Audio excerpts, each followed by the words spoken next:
Hello friends, स्वागत है आपका हमारे यूट्यूब चैनल अंकित एजुकेशन अड्डा पर। आज हम बात करने वाले हैं इंपॉर्टेंट पॉइंट्स और साइकोलॉजिस्ट के बारे में, जिसमें हम बात करेंगे महत्वपूर्ण तथ्य और मनोवैज्ञानिक के बारे में, किससे कौन संबंधित हैं। विलियम जेम्स की बात करें, इनके संबंधित दो इम्पोर्टेंट तथ्य हैं। विलियम जेम्स से संबंधित दो इम्पोर्टेंट तथ्य क्या हैं? इन्हें मनोविज्ञान का जनक कहा जाता है और ये इन्हें प्रकारवाद संप्रदाय का जनक भी कहा जाता है। दो इम्पोर्टेंट पॉइंट देख लिए। विलियम जेम्स क्या है? इनको मनोविज्ञान का जनक कहा जाता है और प्रकारवाद संप्रदाय का जनक भी कहा जाता है। दूसरे व्यक्ति है जीन पियाजे। जीन पियाजे जी के बारे में क्या कह सकते हैं हम? इन्हें इन्हें विकासात्मक मनोविज्ञान का जनक कहा जाता है और संज्ञानात्मक विकास का सिद्धांत भी इन्होंने ही दिया था। ठीक है, तो विकासात्मक मनोविज्ञान के जनक जीन पियाजे, संज्ञानात्मक विकास का सिद्धांत किन्होंने दिया? जीन पियाजे ने। ठीक है, याद रखेंगे। चार बहुत ही महत्वपूर्ण इंपॉर्टेंट पॉइंट हैं यहाँ पर।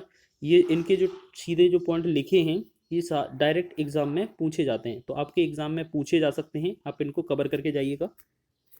अगला नेक्स्ट इंपॉर्टेंट पॉइंट बात कर लेते हैं हम तीसरे इंपॉर्टेंट पॉइंट की, विलियम वुंड के बारे में। विलियम वुंड को संरचनावादी माना जाता है, इन्हें संरचनावाद संप्रदाय का जनक भी कहा जाता है। ठीक है, विलियम वुंड संरचनावादी हैं, इन्हें संरचनावाद संप्रदाय का जनक कहा जाता है। और साथ ही साथ याद रखेंगे, प्रयोगात्मक मनोविज्ञान के जनक भी कौन हैं?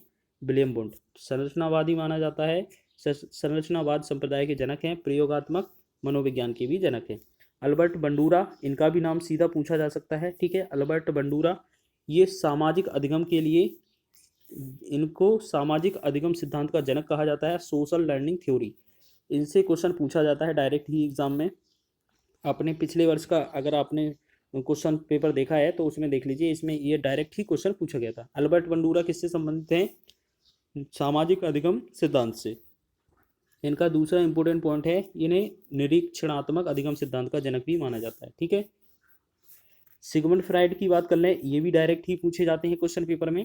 इन्हें मनोविश्लेषण संप्रदाय का जनक कहा जाता है, मनोविश्लेषण संप्रदाय का जनक। इन्होंने दो प्रकार की मूल मूल प्रवृत्ति बताई थी, जीवन मूलक और मृत्यु मूलक। ठीक है, वो तो आप पीछे वाले वीडियो में देख ही चुके हैं। अगला है, एक पॉइंट और है, व्यक्तित्व मापन की स्वप्न विश्लेषण विधि का प्रतिपादन किसने किया था? सिगमंड फ्राइड ने। तो आपने ये सारे पॉइंट कवर कर लिए होंगे। सिगमंड फ्राइड का क्या था? मनोविश्लेषण सिद्धांत का जनक कहा जाता है और व्यक्तित्व मापन की स्वप्न विश्लेषण विधि भी इन्होंने ही दी थी। आगे बात कर लेते हैं, कुछ और हैं इंपॉर्टेंट। जेबी वॉटसन, जेबी वॉटसन को बात करेंगे, इन्हें व्यवहारवादी माना जाता है और ये व्यवहारवादी संप्रदाय के जनक कहे जाते हैं। तो व्यवहारवादी हैं जेबी वॉटसन और इन्हें व्यवहारवादी संप्रदाय का जनक भी कहा जाता है। दूसरा इंपॉर्टेंट पॉइंट है इनका, बुद्धि एवं विकास की प्रक्रिया में वातावरण पर बल दिया है इन्होंने। ठीक है, जो बुद्धि एवं विकास की प्रक्रिया होती है उसमें वातावरण को इम्पोर्टेंट माना है इन्होंने, व्यवहार को इम्पोर्टेंट माना है। याद रखेंगे, कोहलर, कोफ्का, बर्दिमर और लेविन, ये चारों नाम आपने सुने होंगे, आपने देखा होगा। बर्दिमर साहब गेस्टाल्टवादी हैं, इन्होंने प्रतिपादक किया था, कोहलर ने इसको प्रसिद्धि दिलाई थी। ठीक है, बाद में कोफ्का की एक पुस्तक थी गेस्टाल्ट साइकोलॉजी, उसमें ये प्रदर्शित हुआ था। ठीक है, तो हम क्या कह सकते हैं कि जो कोहलर हैं, कोफ्का हैं, बर्दिमर हैं, कूट लेविन है, ये सभी के सभी कौन है? गेस्टाल्टवादी हैं। तो गेस्टाल्टवाद संप्रदाय का जनक इन्हें कहा जाता है, इन सभी को। ठीक है, बर्दिमर ने प्रतिपादन किया था, कोहलर को जनक माना जाता है और सहयोगी करता ये हैं सारे। ठीक है, सूझ एवं अंतर्दृष्टि के सिद्धांत से संबंधित कौन है? कोहलर हैं, आपको पता होगा। बहुत ही इंपॉर्टेंट क्वेश्चन है, आपसे क्वेश्चन पूछा जा सकता है। इन्होंने कहा था कि जो बच्चे होते हैं वो सूझ के द्वारा सीखते हैं। अच्छा, एक क्वेश्चन आपको कमेंट बॉक्स में आंसर करना है कि कोहलर ने किस पर प्रयोग किया था। ठीक है, प्रयोग बताना है आपने, एक्सपेरिमेंट इन्होंने किस जीव पर किया था। ठीक है, और उसका नाम भी बता देना। अगला 8वां पॉइंट है हमारा फ्राबेल के ऊपर। फ्राबेल को खेल विधि का जनक कहा जाता है, खेल विधि का जनक। और खेल विधि या हम बोले किंडरगार्टन विधि, किंडरगार्टन विधि का जनक कहा जाता है, जिसे हम बालोद्धान विधि कहते हैं, बालोद्धान विधि कहते हैं। फ्राबेल को खेल विधि का जनक और किंडरगार्टन विधि का जनक कहा जाता है और इसे ही बालोद्धान विधि कहते हैं, बालोद्धान विधि। आगे बात कर लेते हैं, लास्ट और देख लेते हैं। किलपैट्रिक कौन है? किलपैट्रिक को प्रोजेक्ट विधि होती है उसके प्रवर्तक के रूप में जाने जाते हैं। किलपैट्रिक साहब क्या करते हैं?